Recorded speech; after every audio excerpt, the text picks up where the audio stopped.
దేవుని స్తోత్రాలు. ప్రభువైన యేసుక్రీస్తు పరిశుద్ధ ప్రశస్త నామంలో ఈ ఆరాధన కూడి వచ్చిన మీకు అందరికీ ప్రభువైన యేసుక్రీస్తు నామములో అందరికీ శుభాభివందనాలు. దేవుడు మిమ్మల్ని మీ కుటుంబాలను నా దేవుడు ఏడవ నెలంతా ఆశీర్వదించి కాపాడునుగాక. దేవుని సన్నిధి కాంతి మీకు అందరికి తోడే ఉండి నడిపించును గాక. సీయోను నుండి యెహోవా మిమ్మల్ని ఆశీర్వదించునుగాక. చదువుకుందాం. ఈ నెలలో ప్రభు చేసిన వాగ్దానం యెహోషువ గ్రంథం 3వ అధ్యాయం 7వ వచనాన్ని, నేను మోషేకు తోడే ఉండినట్లుగా నేను నీకు కూడా తోడుగా ఉంటాను, ఇశ్రాయేలులు అందరూ ఎరిగినట్లు నేడు వారి కన్నుల ఎదుట నిన్ను గొప్ప చేయ మొదలుపెట్టెదను. హల్లెలూయా. యెహోషువ ఒక యవనస్తుడు, వాళ్ళలోనే చిన్న పిల్లవాడుగా తిరిగిన వ్యక్తి. ఇశ్రాయేల్ అందరి దగ్గర ఒక చిన్న పిల్లడు, రే చిన్నడా, ఎక్కడికి వెళ్తున్నావురా, ఏం చేస్తున్నావురా, ఏం తింటున్నావురా అనేవేళ వీళ్ళందరూ ఇశ్రాయేల్ అందరూ, రే చిన్నడా ఎక్కడికి రాని వెళ్ళేది, ఏం తింటున్నావురా అనేవారు. నాయకుడైనటువంటి మోషే గారు చనిపోయారు. ఈయన భుజాల మీద బాధ్యత పడింది. యవ్వనస్తుడు, వాళ్ళలోనే పెరిగినవాడు, చిన్నవాడిగా పెరిగినవాడు. 4 లక్షల మంది కాలుబలం, కాలుతో నడిచేవారు ఇశ్రాయేల్ 4 లక్షల మంది. వాళ్ళ పిల్ల పాపలు, భార్య బిడ్డలు, ముసలివాళ్ళు ఏమైనా అందరు కలిపి బైబిల్ పండితులు 30 లక్షల మంది ఇశ్రాయేలులట. హల్లెలూయా. 30 లక్షల మంది ప్రజలని ఒక యవనస్తుడు, వాళ్ళలోనే చిన్నవాడుగా పెరిగిన వ్యక్తి ఎలాగ నడిపించగలడు? ఏమన్నా చెప్పారో, రే నీ వయసు ఎంతరా, మా మధ్యలో చిన్నవాడుగా పెరిగిన వాడే అని అంటారని చాలా భయపడుతూ, జడుస్తూ, బిడియముగా ఉంటూ, భయపడుతూ భీతితో ఉండి, ఒక రకంగా చెప్పాలంటే గుండెల నిండా దడతో, వణుకుతో ఈ నాయకత్వపు బాధ్యతలు నాకు ఇస్తున్నారట, నాకు ఇచ్చారు, నేను ఎలా నడవాలి, ఎలాగా వాళ్ళని నడిపించాలి, అంతటి సామర్థ్యత, అంతటి జ్ఞానం, అంతటి తెలివితేటలు నాకు లేవు కదా అని తనలో తను మదన పడుతూ ఉన్నాడు. తనలో తానే వేదన పడుతూ ఉన్నాడు, వ్యధ చెందుతూ ఉన్నాడు. అటువంటి వ్యధ చెందుతున్నటువంటి సమయంలో మనుషులైతే వాళ్ళకి ఆధారం లేనప్పుడు, వాళ్ళకి ఆస్తి లేనప్పుడు, వారికి అంత పేరు లేనప్పుడు వాళ్ళ బంధువులైన రక్త సంబంధాలను చేయి విడిచిపెట్టేస్తారు. వీడికి ఏమీ లేదు, అనాథ, చదువు లేదు, ఉద్యోగం లేదు, వ్యాపారం లేదు, ఇంత ఆస్తి అనుకున్నదాన్ని చెప్పుకోవడానికి స్థితి లేదు, ఏ స్తోమత లేదు. వీడు నా మేనలుడు, నా అన్న కొడుకు, మా మనవడు అని చెప్పుకునే స్థితి కొంతమంది తెలీదు, పట్టించుకున్నట్టుగా ఉంటారు. కానీ హృదయ రహస్యములు ఎరిగిన దేవుడు, ఆంతర్యములు ఎరిగిన వాడు, అందరిలో ఉండే దేవదేవుడు యెహోషువ దగ్గరికి వచ్చి అంటున్నాడు, యెహోషువ ఎందుకు భయపడతావు? నేను నీ నాయకుడు ఉన్నాడే, మీ గురువు గారు ఉన్నారే, మోషేకు తోడే ఉండినట్లుగా, ఏమండి ఆ మోషేకు తోడినట్లుగా యెహోషువ నీకు తోడే ఉంటా. ఎవరెవరి నుంచి భయపడుతున్నావో చూడండి. ఆ యెహోషువకి ఎందుకు భయం అంటే, గొప్ప నాయకుడు, దేవునికి స్నేహితుడు, దేవునితో ముఖాముఖిగా మాట్లాడిన వాడు మోషే. మనం అప్పుడప్పుడు మనకు దగ్గరగా ఉన్నవారిని, మంచి బాండింగ్ ఉన్నవారిని పోగొట్టుకున్నాం అనుకోండి, దూరమై వేరే చోటుకు వెళ్ళారనుకోండి, వాళ్ళ ఆలోచనలు, వాళ్ళ మాటలే మనకు గుర్తొస్తాయి.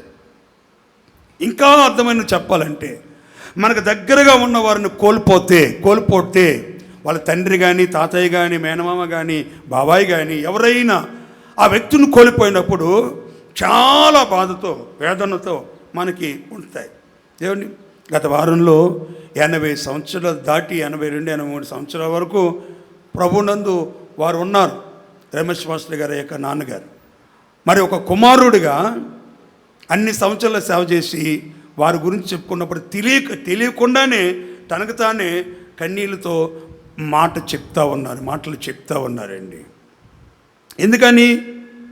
దగ్గరగా ఉన్నవారు పెంచి పోషించి ఆయన అంతగా పరిచర్య చేసి సేవకులు, గొప్ప సేవకులలో ప్రధానమైన సేవకులు ఒక్కనిగా ఉండి ఇట్లాగా అన్ని టాలెంట్స్ కలిగి, మల్టీ టాలెంట్స్ కలిగి అటు పాడుతూ వాద్యాలు వాయిస్తూ చక్కని ఒక ఆర్ట్స్ని రాయడం కానీ, బొమ్మలు వేయడం కానీ, ఇక ఎలక్ట్రిసిటీ పని చేయడం కానీ, కొంచెం తబలా వాయించడం కానీ, చక్కగా పాటలో పాడడమే కాదు వాటిని రాయడం కానీ, ఇన్ని మల్టీ టాలెంట్స్ కలిగిన, అన్ని తలంతులు కలిగిన వ్యక్తిగా విరచిమ్ముతున్నాడంటే ఆ తండ్రి తల్లి చేసిన ప్రార్థన ఆ తల్లి కడుపులను భూమి మీద పడడం ద్వారా. దేవుని స్తోత్రం.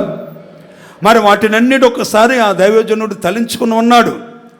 తెలిసి తెలియకుండానే ఎన్నో వేల మందికి ఆదరణ కలిగజేసే మాటలు తను చెప్పి ఉంటాడు అన్ని సంవత్సరాల్లో. ఏమండి, అన్ని సంవత్సరాల్లో ఇంచుమించుగా 28 సంవత్సరాలుగా ఎన్నో కూడికల్లో ఆయన చెప్పి ఉంటారు. కానీ దగ్గరగా ఉన్నవారిని కోల్పోతే కలిగే ఆ బాధ వర్ణాతీతం, వర్ణించలేనిది, వర్ణన కందది.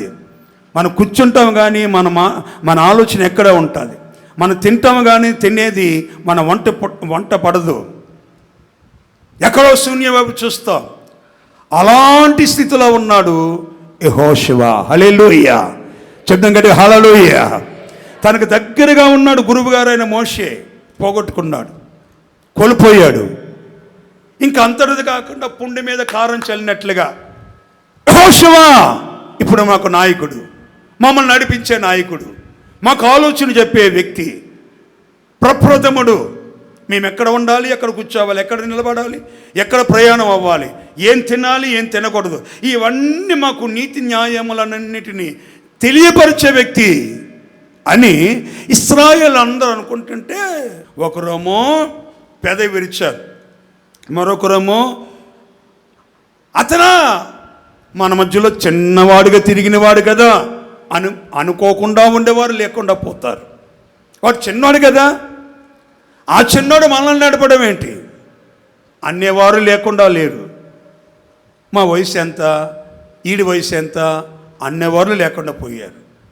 వాళ్ళన్నిటిని తలంచి బిక్కుగా దిగులుగా విచారవదనముతో ఉన్నటువంటి యెహోషువకి ఈ వాగ్దానం చేశాడు. దేవుడు ఎవరు చెప్పనా, ఏదన్నా చెప్పితే తప్పనిసరిగా చేసే వ్యక్తి. హల్లెలూయా. చేసే వ్యక్తి కాదు, ఏదన్నా చెప్పితే తప్పనిసరిగా చేసి నిరూపించే ఏకైక దేవుడు మన ప్రభువైన యేసుక్రీస్తు. హల్లెలూయా.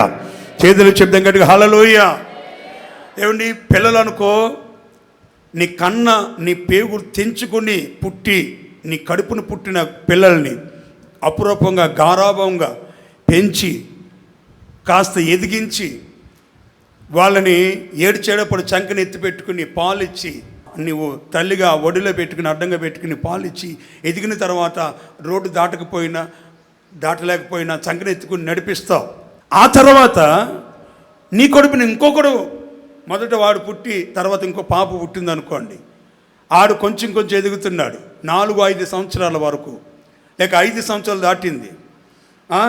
దాటిన తర్వాత నీ దగ్గర చేతులు చాపి మమే నన్ను ఎత్తుకో అంటే ఒరే బాబు, చిన్నప్పుడు ముద్దు, ఎద్దుగా ఎదిగిన తర్వాత వద్దు అంటావు. దేవుని స్తోత్రం.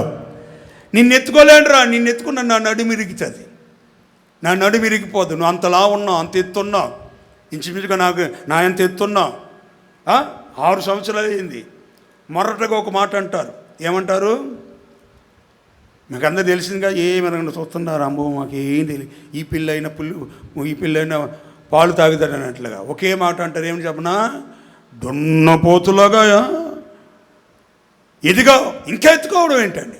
కానీ యేసయ్య ముది వచ్చినంత వరకు నిన్ను ఈ లోకములో ఏమండి నువ్వు నేను ఈ లోకం విడిచినంత వరకు ఆయన చంకనెత్తి పెట్టుకుని నడిపించే దేవుడు. హల్లెలూయా.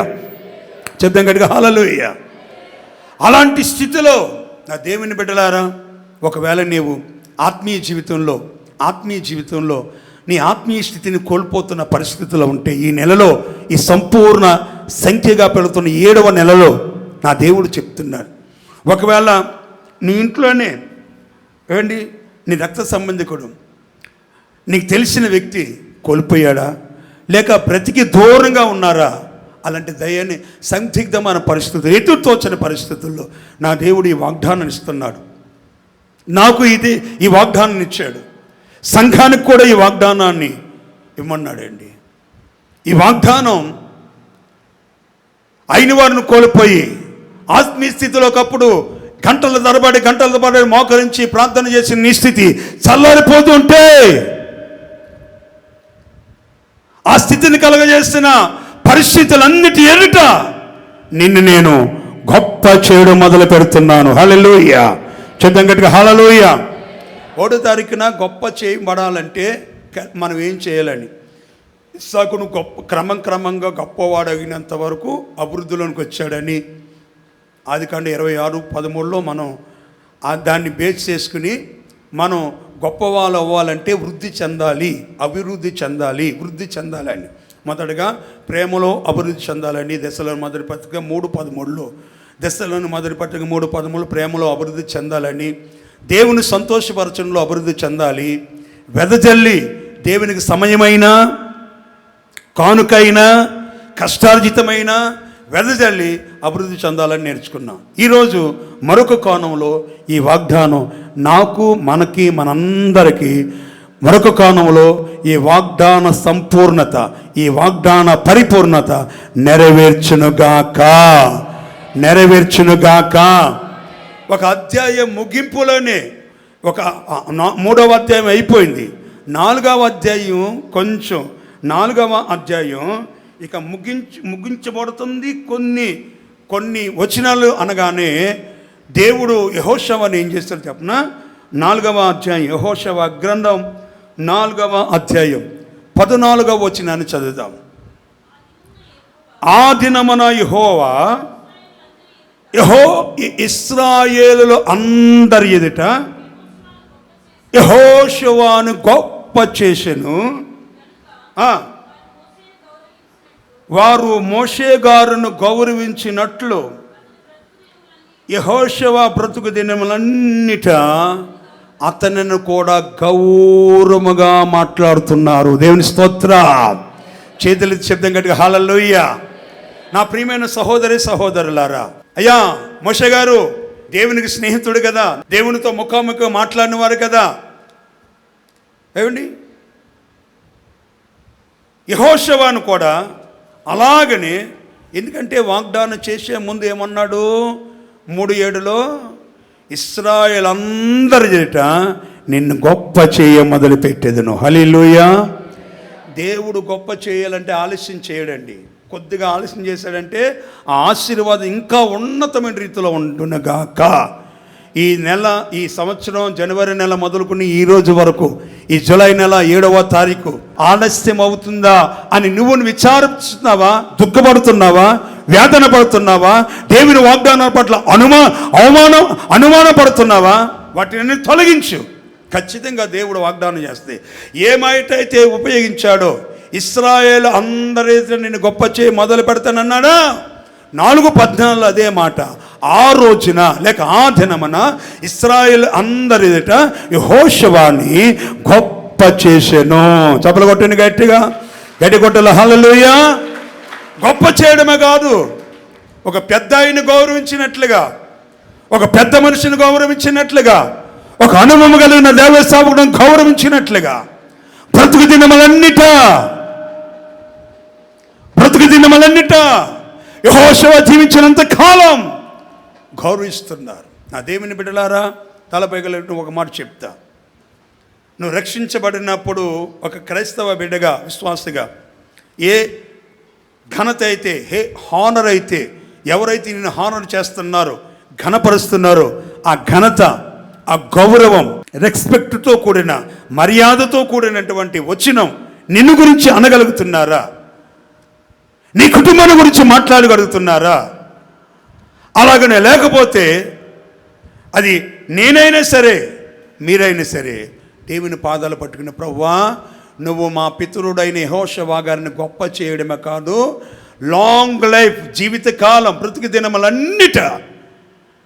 దినములన్నిట అతన్ని గౌరవపరచినట్లుగా నన్ను కూడా గౌరవపరచినట్లుగా, ఘనపరచినట్లుగా మీరు కార్యమును చేయండి అని ప్రార్థన చేసుకుంటే ఖచ్చితంగా నా దేవుడు ఉన్నతమైన ఆశీర్వాదాలని ఇవ్వగలుగుతాడు. హల్లెలూయా. అసలు యెహోషువ ఎవరు? ఈ వాగ్దానాలు బైబిల్ గ్రంథంలో యెహోషువకు చేసిన చాలా ఒక స్పెషల్, ఒక యూనిక్ అన్నమాట, ఒక ప్రత్యేకత. తను చేసిన వాగ్దానంలో, నీ బ్రతుకు దినములన్నిట ఏ మనుషుడు చెప్పండి నీ ఎదుట నిలవనాడు. ఎందుకు నోటితోనే చంపేస్తావా? ఏమండి చూపులతోనే చంపేస్తావారు కాదు. ఒక ప్రత్యేకమైన వాగ్దానాలు. ఏ మనుషుడు నీ ఎదుట నిలవనారాడు అన్నాడు. మరొక వాగ్దానం, ఈ వాగ్దానం ఏమిటి? ఎవరినైతే నువ్వు భయపడుతున్నావో, వేటిమైతే నువ్వు కలవరపడుతున్నావో వాళ్ళందరూ చూస్తున్నదే నిన్ను గొప్ప చేయి మొదలు పెడతానన్నారు. అలాగనే 4:14 ఆ రోజున ఇశ్రాయేలీయులందరి ఎదుట యెహోషువని గొప్ప చేయడమే కాదు, గొప్పతో పాటుగా అతన్ని అందరూ హానర్ చేస్తున్నారు, ఘనపరుస్తున్నారు, లేక రెస్పెక్టబుల్గా, మర్యాదపూర్వకంగా, గౌరవముగా అతన్ని మాట్లాడగలుగుతున్నారు. దేవునికి మహిమ కలుగునగాక. ఎవరు యెహోషువ? యెహోషువ తండ్రి ఎవరు? ఆ తండ్రి కొన్న పేరేంటి? ఆ పేరులో ఉన్న ఆత్మీయత యెహోషువకి ఉన్నది కనుక తన తండ్రి పేరుకున్న ఆత్మీయ పేరు, ఆ పేరు మనకి కలిగితే, ఆ పేరులో ఉన్న స్వభావం నీకు నాకు ఉంటే తప్పనిసరిగా ఏ విషయాలలో ఈ నెలలో ఆయన గొప్ప చేయడం ప్రారంభిస్తున్నాడో తెలియదు. ఖచ్చితంగా యవన బిడ్డలారా, మీ చదువులలో నా దేవుడు గొప్ప చేయను మొదలుపెట్టునుగాక. మీ ఉద్యోగ ప్రయత్నాలలో గొప్ప చేయడం మొదలుపెట్టునుగాక. మీ కూలి పని, ఉద్యోగ, వ్యాపార, వ్యవసాయ పనుల్లో గొప్ప చేయడం మొదలుపెట్టునుగాక. మన సంఘ పరిచర్యని, మినిస్ట్రీని, దైవ సేవకులందరినీ గొప్ప చేయడం మొదలుపెట్టునుగాక. అసలు ఎవరు యెహోషువ? అది యెహోషువ గ్రంథం 1వ అధ్యాయం 1వ వచనాన్ని చదువుకుందాం. యెహోవా సేవకుడైన మోషే మృతి పొందిన తర్వాత నూను కుమారుడు, చాలండి, ఎవరు కుమారుడు? నూను అనే మాటకి చేప అని అర్థం. చేప కుమారుడు యెహోషువ. నూను అంటే బైబిల్ గ్రంథంలో ఆత్మీయ అర్థాలతో కూడిన ఒక ఇంత డిక్షనరీ ఉంటుంది బైబిల్ పేర్లన్నిటికీ. ఏమండి, దానియేలు అంటే బహుప్రియుడు అని అర్థం. ఏమండి, సంసోను అంటే దేవునికి ప్రతిష్ఠితుడు అని అర్థం, నాజీరు పుత్రుడు అని అర్థం. ఏమండి, యేసు అంటే రక్షకుడు, క్రీస్తు అంటే అభిషిక్తుడు అని అర్థం. ఇట్లాగా బైబిల్లో ఉన్న భక్తులకు కానీ అందరికీ 6 పేర్లో ఉన్న ఆంతర్యం ఉంటుంది. బాగా వినాలి. ఇటువంటిది నూను అనే మాటకి చేప అని అర్థం. ఈ చేపకు పుట్టిన కుమారుడికి చేసిన వాగ్దానాలు చాలా ప్రత్యేకమైనవి. వాటిలో ప్రాముఖ్యమైనది ఈ నెలలో దేవుడు మనకిచ్చిన వాగ్దానం. ఈ చేపకున్న అనుభవం ఏంటంటే ఎప్పుడు నీళ్ళలోనే ఉంటుంది. దేవుని స్తోత్రం. చేతులు చెప్తాం గట్టిగా హల్లెలూయా.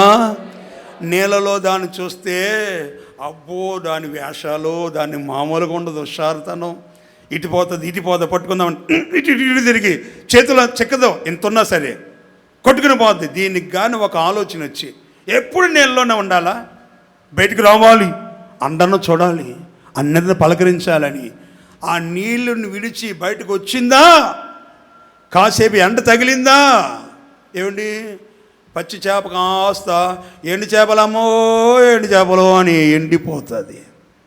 నీళ్ళు అంటే వాక్యము, సహవాసము, పరిశుద్ధాత్మకు సూచన.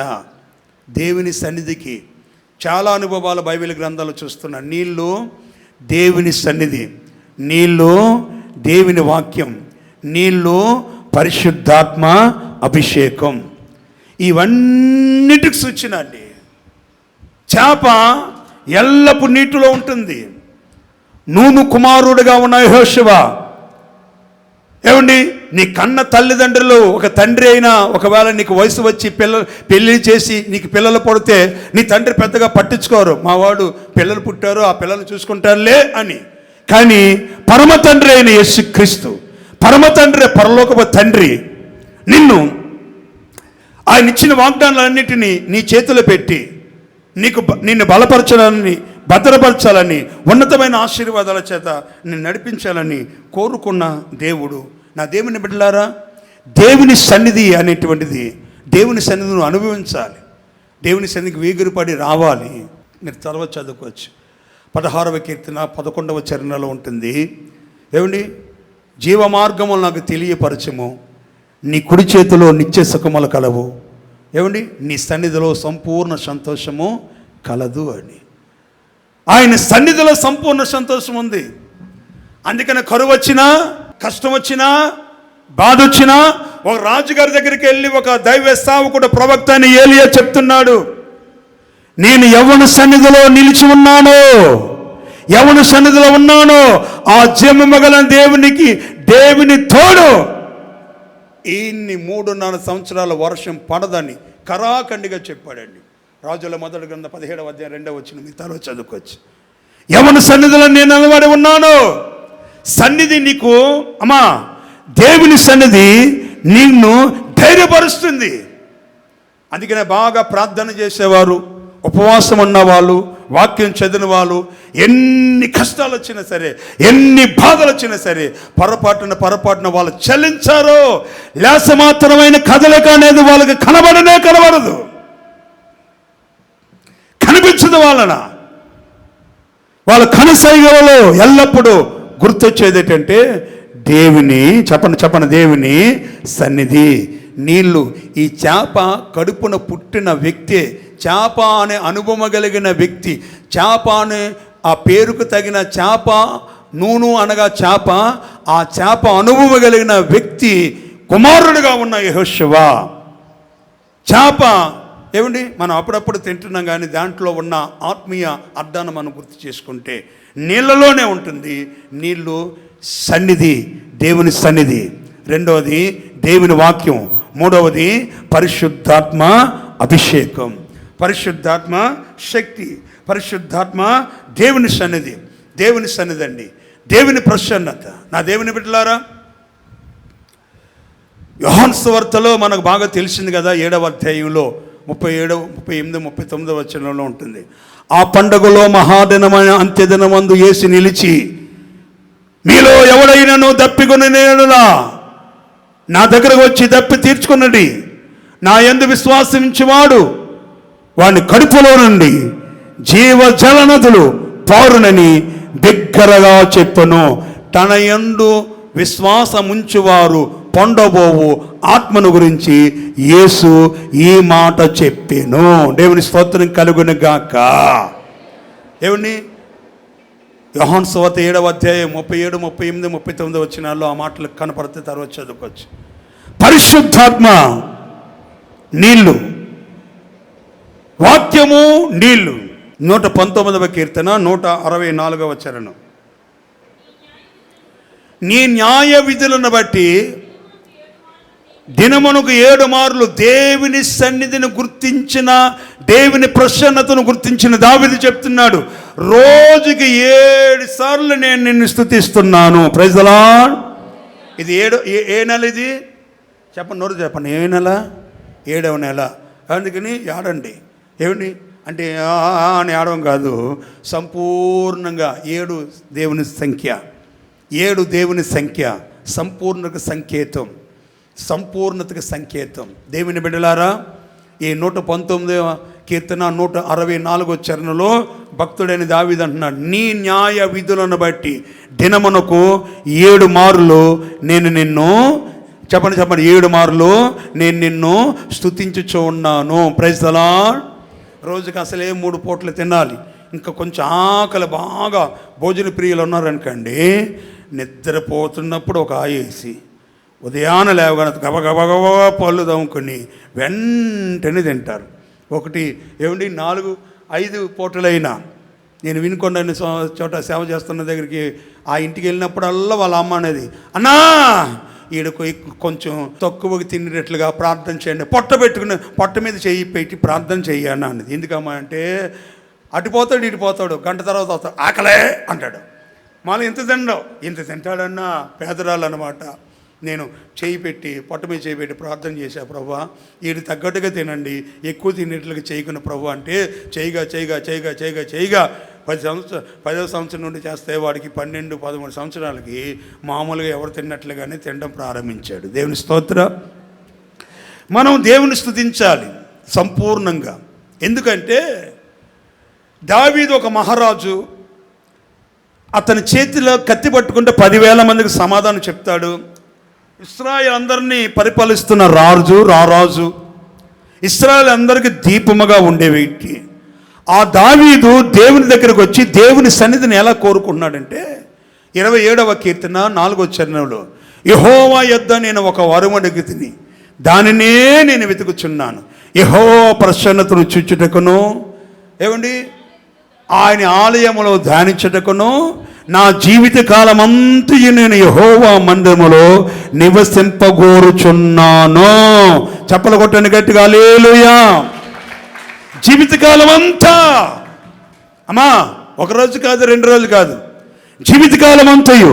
ఎందుకంటే దావీదు దేవుని సన్నిధిని ఎరిగినవాడు. పరిశుద్ధాత్మ, వాక్యము, దేవుని సన్నిధి, ఈ 3 కలగలిపే నీళ్లు. ఆ నీళ్ళలోనే ఉండేది ఏంటది? చేప. తెచ్చుకుని తలకాయి తోక మధ్యలో అన్నీ కట్ చేసుకోవడం తెలుసు, కానీ ఈ చేప ఉన్న ఆత్మీయత, నీళ్ళు దేవుని సన్నిధి, నీళ్ళు దేవుని వాక్యం, నీళ్ళు పరిశుద్ధాత్మ అభిషేకం. యెహెజ్కేలు ప్రవచన గ్రంథం 37వ అధ్యాయంలో భయంకరమైన లోయలని తీసుకుని వెళ్ళాడు ప్రవక్త అయిన యెహెజ్కేలుని. అయ్యా ఇక్కడ ఏంటి అయ్యా, ఎక్కడ తీసుకొచ్చావు, ఎవరికి సమర్థ చెప్పాలి, ఎక్కడ చెప్పాలి, అక్కడక్కడగా తలకాయలు మాటలు కనబడుతున్నాయి. తలకాయలు ఎండిపోయిన పుర్రెలు, మనిషి యొక్క తలకాయ ఎండిపోయింది, అక్కడక్కడ పడయ్యా, కాలు చేతులు ఎముకలు అన్నీ ఉన్నాయ్యా. ఇక్కడ ఏం చేయాలి? వాళ్ళ మధ్యలో అన్నాడు, ప్రవచనం ఎత్తున్నాడు, నా ఆత్మ నీపై నింపుతున్నా, నువ్వు ఆ ఎండిన ఎముకలలో నడుస్తూ అటు ఇటు నడిస్తే ఎండిపోయిన ఎముకలలో కూడా నరాలు, మాంసము అన్నీ ఒకదానికోటి గడగడ మన శబ్దం వచ్చి అవి మహాసైన్యంగా నిలుస్తాయి. హల్లెలూయా. మా ఆశ విఫలమైపోయింది, మా నీరు కారిపోయింది, 6 నెలలు మమ్మల్ని పట్టించుకున్న వారు మా పరిస్థితి విఫలమైపోతుందన్న వారు ఆ ఎండిన ఎముకలు మహాసైన్యమై నిలిచాయట. హల్లెలూయా. నీళ్ళకున్న స్వభావం దేవుని సన్నిధిని వెతికితే వస్తే కయ్యను వలె నువ్వు ప్రతిదండకు సూచనగా ఉండవు. దేవుని సన్నిధి సంపూర్ణ సంతోషం ఉంటుంది. దేవుని వాక్యం, పరిశుద్ధాత్మ అభిషేకం. ఈ 7వ నెలలో మీ కుటుంబ ఆర్థిక ఆరోగ్య విషయాలలో దేవుని సన్నిధి, దేవుని వాక్యం, పరిశుద్ధాత్మ అభిషేకంతో కూడిన ఈ నీళ్లు అనుభవాలన్నీ మీ జీవితాల్లో మహాసైన్యముగా నా దేవుడు మీ కష్టార్జితాన్ని నిలుపునగాక, మీ ఆధ్యాత్మిక స్థితి నిలుపునగాక. అటు ఉన్నతమైన ఆశీర్వాదాలతో దేవుడు దయచేయాలి. దేవుడు చెప్తున్నాడండి, దేవుని బిడ్డలారా, దేవుని సన్నిధి ప్రసన్నత మీకు తోడుగా ఉండాలి. నూను అంటే చేప అని అర్థం. ఆ చేప కుమారుడి యెహోషువ. ఆ యెహోషువకు చేసిన వాగ్దానమే, నేను మోషేకి తోడుగా ఉన్నట్లుగా నీకు తోడే ఉంటాను, ఇశ్రాయేలు అందరి ఎదుట నేను గొప్ప చేయి మొదలు పెడతాను అన్నారు. 4:14 చూసాము. ఆ రోజున ఇశ్రాయేలు అందరిట యెహోషువని చెప్పండి యెహోషువని గొప్ప చేశాడు. గొప్ప చేయడంతో పాటుగా బ్రతుకు దినములన్నిట గౌరవపరిచారు. ఎవరు యెహోషువ అంటే నూను కుమారుడు. నూను అనగా చేపకున్న మొదటి అనుభవము నీళ్ళలోనే ఉంటుంది. ఎక్కడ ఉంటుంది చెప్పండి అమ్మ? నీళ్ళలోనే. నీళ్ళు దేవుని సన్నిధి, నీళ్ళు దేవుని వాక్యం, నీళ్ళు పరిశుద్ధాత్మ అభిషేకము సూచన. అది కలిగిన దావీదు ఆశీర్వదించబడ్డాడు. అది పొందుకున్న యెహెజ్కేలు ప్రవక్త ఎండిన ఎముకలను మహాసైన్యంగా లేపాడు. గనుక ఈ నీటికున్న మరొక అనుభవం ఏంటంటే, ఈ చేపకున్న మరొక అనుభవం ఏంటంటే, ఈ చేప నీళ్ళలో ఉంటుంది. చేపకున్న అనుభవం నీళ్ళు అంటే దేవుని సన్నిధి. చెప్పండి దేవుని సన్నిధి. రెండవది దేవుని వాక్యం. మూడవది పరిశుద్ధాత్మ అభిషేకం. రెండవ అనుభవం, ఈ చేపకున్న రెండవ అనుభవం ఏంటంటే, అప్పుడప్పుడు వరదలు వస్తాయి, ఫ్లడ్స్ వస్తాయి.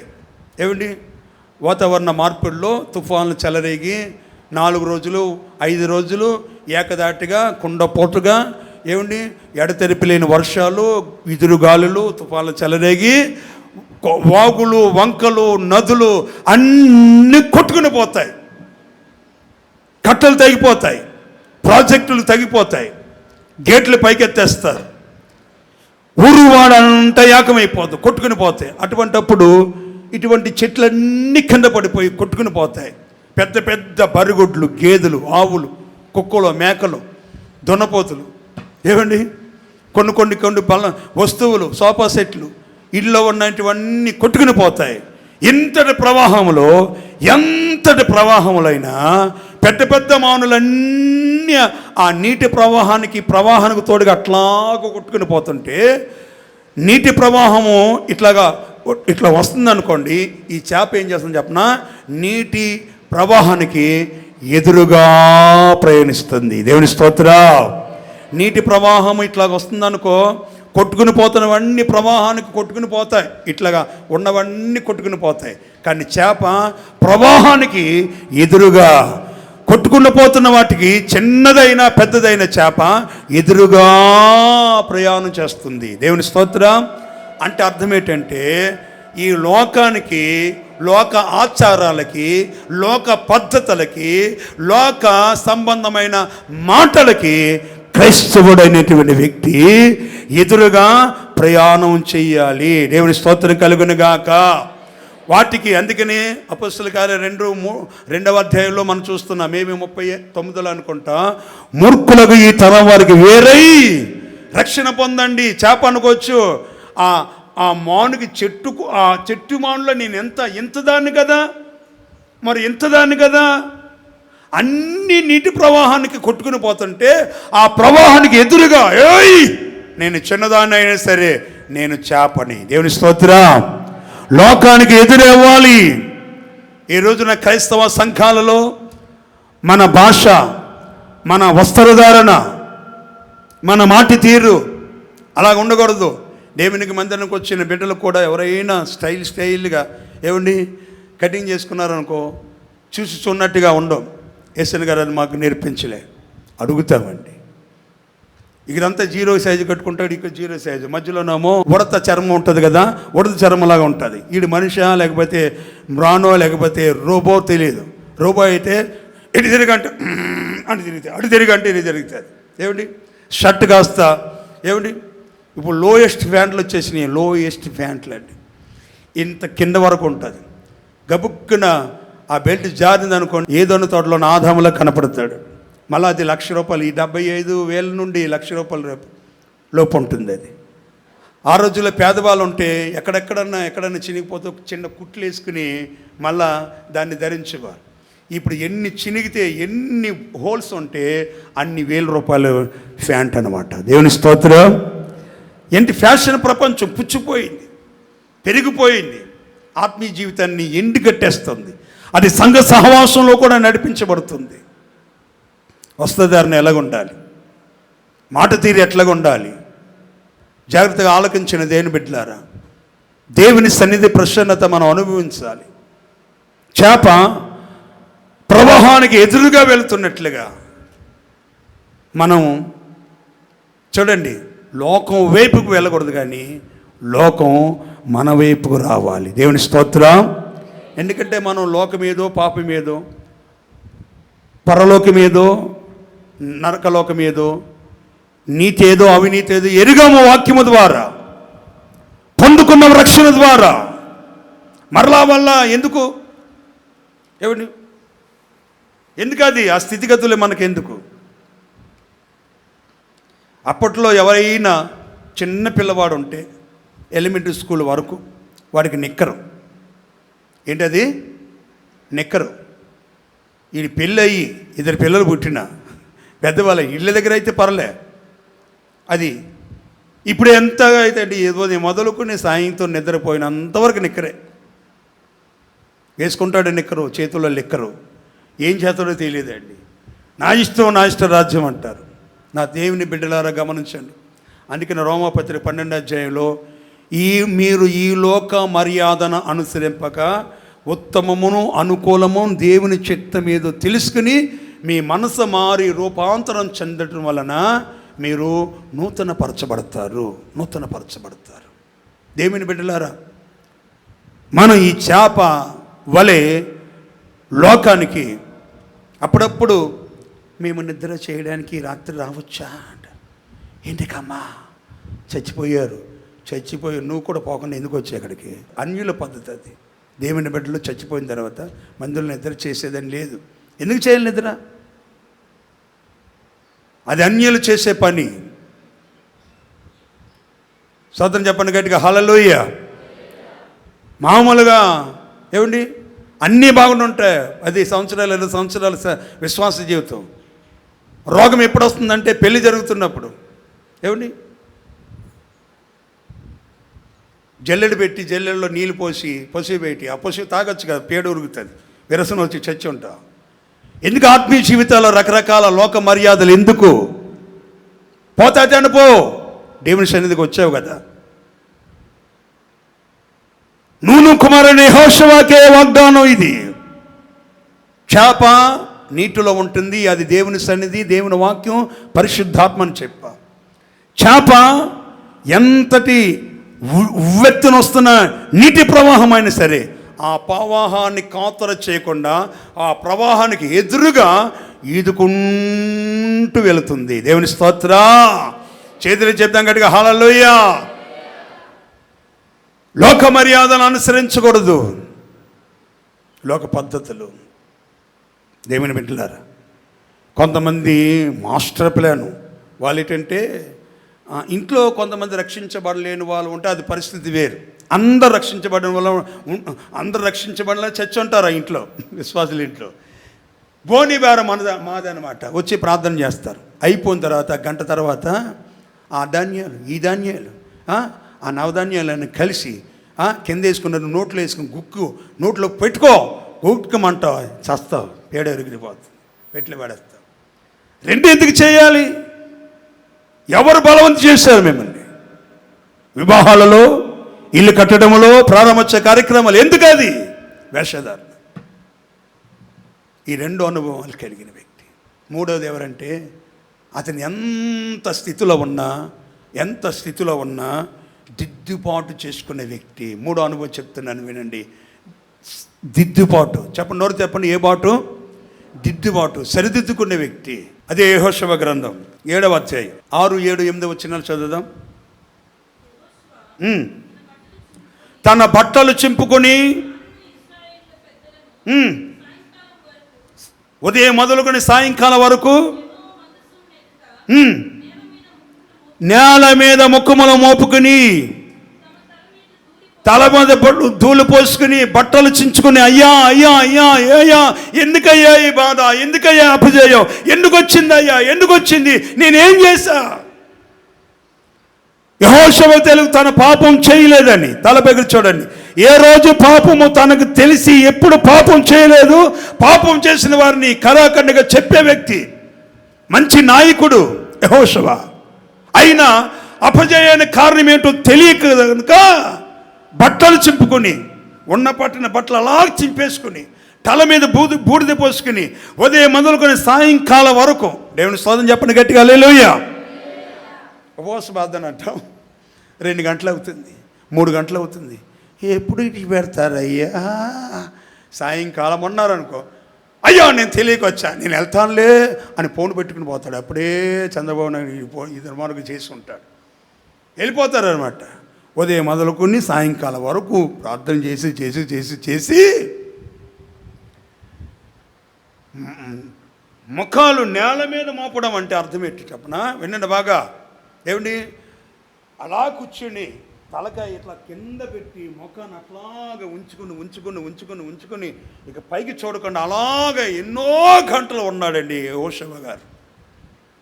ఒక 30 లక్షల మందిని నడిపిస్తున్న ఒక అధికారి, ఒక నాయకుడు. తన నాయకత్వంలో ఎందుకు ఇది కలిగింది, ఎందుకు వచ్చింది ఇది అని దేవుణ్ణి అడుగుతున్నాడు. దేవుని స్తోత్రం కలుగును గాక. అప్పుడప్పుడు దైవజనులు యేసన్న గారు చెప్తూ ఉండేవారు సేవకుల కూడికలలో. 4-5 రోజులు ప్రయాణంలో ఒకే జత తీసుకుని వెళ్ళి దాన్ని మరలా ఉతకాలని వస్తారు అని చెప్పినప్పుడు నేను వద్దులే అని చెప్పు అని దేవుడు అనేవాడంటే. ఎందుకంటే ఆ రూములోనే ఆయనకి ఇచ్చిన ఆ లాడ్జ్లోనే ఆ యొక్క రూమ్లోనే ఆయన గారు pant, banian, white shirt, white pant, half shirt వేసేవారు ఎక్కువగా. ఆయన ఆ 3 ఆయన ఉతుక్కుని పిండుకుని ఆరబెట్టుకుని తర్వాత తెల్లవారిన దాన్ని ఐరన్ చేసుకుని వేసుకునేవారంట. దేవుడు చెప్పేవాడు, ఎన్ని లక్షల మందిని నడిపిస్తున్నా ఏమండి, అప్పుడప్పుడు నేను చెప్పే పని నువ్వు చేస్తే ఇంకనూ దీవించబడతావు. దేవుని స్తోత్ర, ఇంకనూ ఆశీర్వదించబడతావు. ఆ మాట నాకు గుర్తొస్తుంది అప్పుడప్పుడు. ఆయనకే ఎన్నో లక్షల మందిని సేవకులు, విశ్వాసులు, వేల మంది సేవకులు నడిపించిన ఆయన. అటువంటి వాళ్ళ పరుచుకు నేనెంత అని సమయం దొరికినప్పుడు కూడా నాకు తెలిసినంత వరకు నాకు పాటిగా చిన్నపాటి పరిచర్యని చేసేదానికి మందిర ఆవరణలో ఏమాత్రం సిగ్గుపడబండి, ఏమాత్రం సంకోచించం. దేవుని స్తోత్రం కలుగును గాక. చేతులు చెప్తాం గట్టిగా హల్లెలూయా.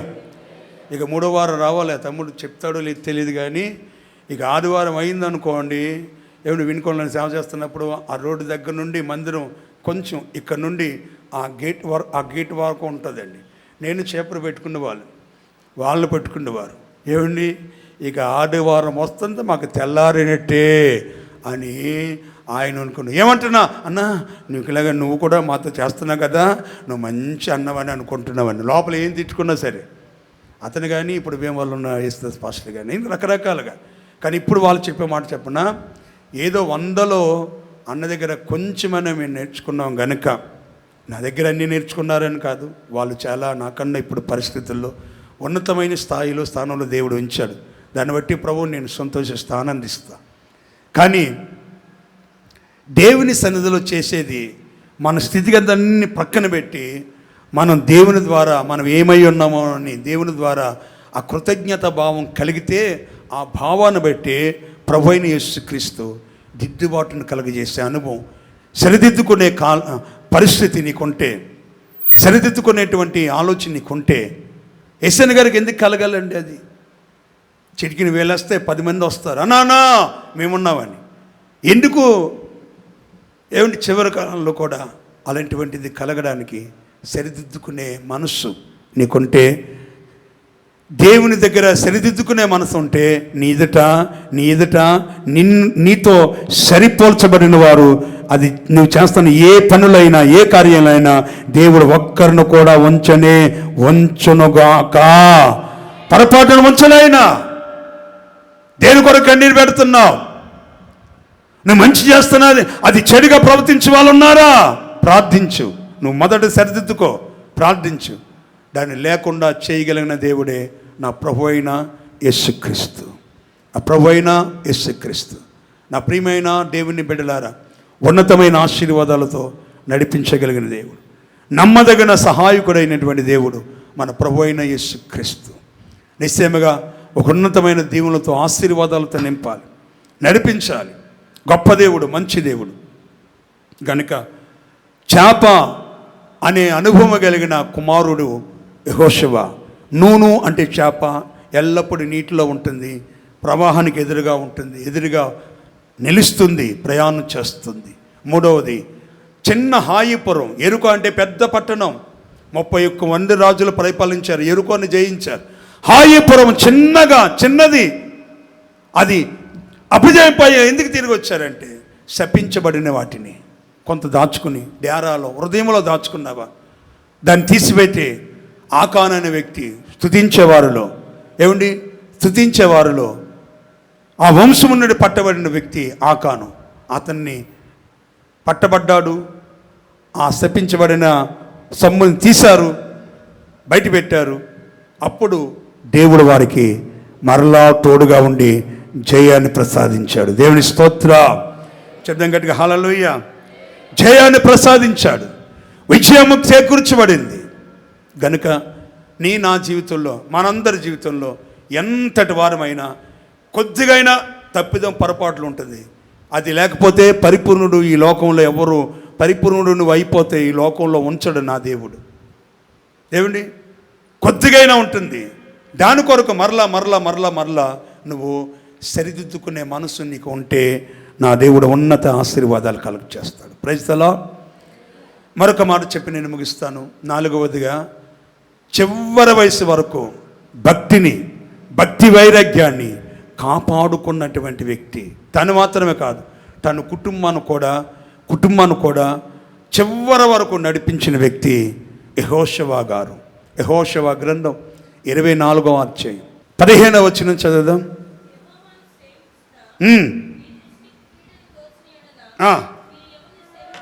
మీరు ఎవరిని సేవించదరో, దేవతలని, పుట్టలని, చెట్టులని పూజిస్తారో సేవిస్తారో నాకు తెలియదు. నేనును నా ఇంటి వారును యెహోవానే సేవించదము. దేవుని స్తోత్రం చెప్పండి గట్టిగా చేతులు చెప్పాలి గట్టిగా. హల్లెలూయా. నేనును నా ఇంటి వారును. మీరెవరిని సేవిస్తారో నాకు అనవసరం. ఏ వయసులో అన్నాడు ఈ మాట? యెహోషువ 1వ అధ్యాయంలో ఇంచుమించుగా బైబిల్ పండితులు చెప్తారు 25 నుండి 35 సంవత్సరాల వయసు గలవాడంటే యెహోషువ. 25 నుండి 35. ఈ మాట అన్నప్పుడు యెహోషువకి ఎంత వయసు ఉన్నది చదవండి. అదే 29వ వచనం. ఈ సంగతులు జరిగిన తర్వాత నూను కుమారుడును యెహోవా దాసుడునైన యెహోషువ 110 సంవత్సరాలు వయసు గలవాడే వృద్ధి పొందెను. ఎన్ని సంవత్సరాలు చెప్పండి. తాతయ్య అయిపోయినా చెప్తున్నాడు. ఏమిటి 110? అప్పుడు తాతయ్య కాదు, యుక్త వయసు మధ్య వయసు అనుకోవాలన్నమాట. మన భాషలో చెప్పుకోవాలి. ఎలా చెప్పుకుంటాడు ఆయన? అరే, మీరు ఎవరిని సేవించినా నేను మా కుటుంబాన్ని యెహోవానే సేవించదము అన్నాడండి. చివరి వయసులో 4వ అనుభవం చెప్పనా? ఆత్మీయ స్థితిలో ఉన్నత స్థానములో ఉన్న వ్యక్తి యెహోషువ. చప్పలు కొట్టండి గట్టిగా. హల్లెలూయా. ఈ 4 అనుభవాలు కలిగిన యెహోషువకి దేవుడు ఈ వాగ్దానం